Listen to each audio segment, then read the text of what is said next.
When I was 16, my dad brought home a locked black coffin from an abandoned church. After that night, my mom started acting different. Then people in our town started disappearing. I swear everything I'm about to tell you is real.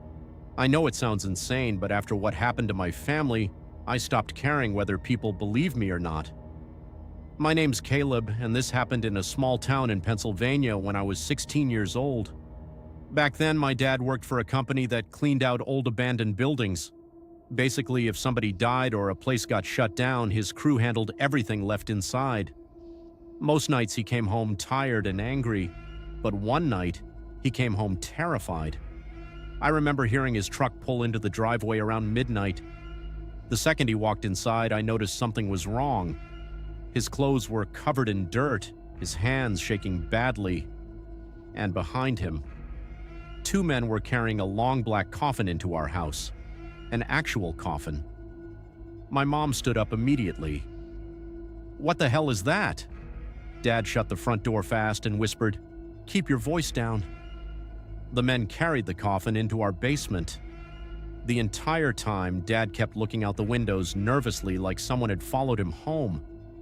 After the men left, Mom started screaming at him. "Why would you bring that thing here?" Dad rubbed his face hard. "Because they were gonna destroy it. That's not our problem." Then Dad said something I'll never forget.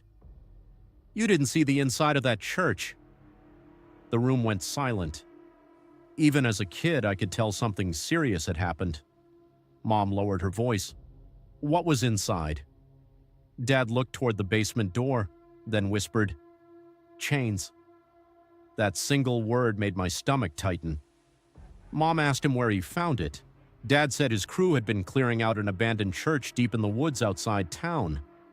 The church had burned down years earlier. Most of the building was destroyed, but underneath the church, they found a hidden underground room, and inside that room was the coffin, locked with heavy chains. Dad said everyone on his crew felt sick standing near it. One guy even quit immediately, another refused to touch it. But my dad brought it home. He claimed he wanted to sell it because it looked expensive. Even back then, I knew that was a horrible idea. That first night, nobody slept properly. Around 2 a.m., I woke up because of loud banging sounds downstairs. Bang, bang, bang. At first, I thought somebody was knocking at the front door. Then I realized the sound was coming from the basement. I slowly got out of bed and walked into the hallway. The entire house felt freezing cold, and from downstairs, I heard whispering, soft whispering, multiple voices at once. I crept down the stairs carefully. The kitchen lights flickered weakly, and standing near the basement door was my dad, completely still, listening. Bang. The sound came again. Dad slowly looked at me. His face looked pale, terrified. Then he whispered, "Go back upstairs." But before I could move, the whispering stopped. Complete silence. Then something scratched against the basement door slowly. Scratch! My dad grabbed the baseball bat near the kitchen. I'd never seen him scared before, not once. But that night, his hands were trembling. Then Mom came downstairs. "What's happening?" Before Dad could answer, the basement door handle slowly started turning. All three of us froze. The basement was supposed to be empty. The handle turned harder. Then suddenly, bang. Something slammed against the basement door from the inside. Mom screamed. Dad shoved us backward. Then silence again. Dad finally opened the basement door slowly. The stairs below were completely dark, but we could all smell something horrible. Rotting meat, wet dirt, and something else. Something metallic, like blood. Dad pointed his flashlight downstairs. The coffin still sat in the middle of the basement exactly where they left it, but the chains around it were broken. Dad immediately ran downstairs. Mom followed him. I stayed near the top steps shaking. Then Dad suddenly stopped moving. Oh my God. I slowly looked down. The coffin lid was slightly open, just enough to see darkness inside. Dad slammed it shut immediately, then wrapped new chains around it. That should have been the end. But things only got worse after that. The next morning, my mom started acting strange, very strange. At breakfast, she barely spoke. She just stared out the kitchen window, smiling faintly. Then suddenly, she asked Dad, "Did you hear it calling too?" Dad froze. Mom slowly looked at him. "It sounds lonely." Dad stood up immediately. "We're getting rid of that thing today." But he never did, because when Dad and I tried moving the coffin later that afternoon, it wouldn't budge, not even an inch. It felt impossible, like it weighed thousands of pounds. That night, the noises started again, whispering, scratching, banging from inside the basement. But around 3 a.m., something different happened. I woke up and noticed Mom standing in my bedroom doorway, smiling at me, her hair hanging over part of her face. "Mom?" She didn't answer. She just stood there staring, then slowly whispered, "It wants to meet you." Every hair on my body stood up. Before I could say anything else, she walked away down the hallway. The next morning, she acted completely normal again, like nothing happened. When I told Dad, he looked genuinely scared. Then he admitted something. The night they found the coffin, one of the workers opened it slightly.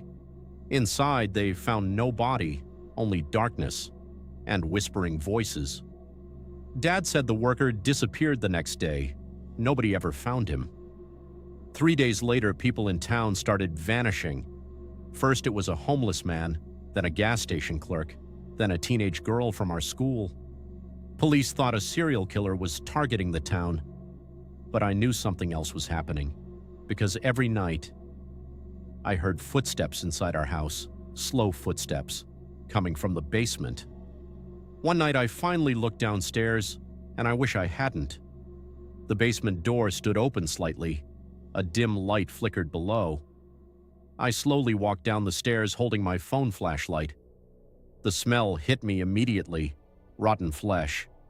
The coffin sat open now, and standing around it were people, at least 6 of them. Pale skin, dark empty eyes, completely motionless. The missing people from town, including the gas station clerk and the teenage girl. They all slowly turned toward me together, smiling. Then I noticed something horrifying. My mom stood beside them, her face pale, eyes almost completely black now. She smiled softly. "He's awake." Suddenly, something moved inside the coffin. A hand, long pale fingers gripping the edge slowly. I ran upstairs screaming. Dad grabbed me instantly. "What happened?" Before I could answer, the basement lights shut off. Then came footsteps, heavy footsteps climbing slowly upstairs. Dad locked the basement door immediately. Then we heard Mom laughing downstairs. Not normal laughter, deep, wrong. Then another voice joined her laughter, male, low, ancient sounding.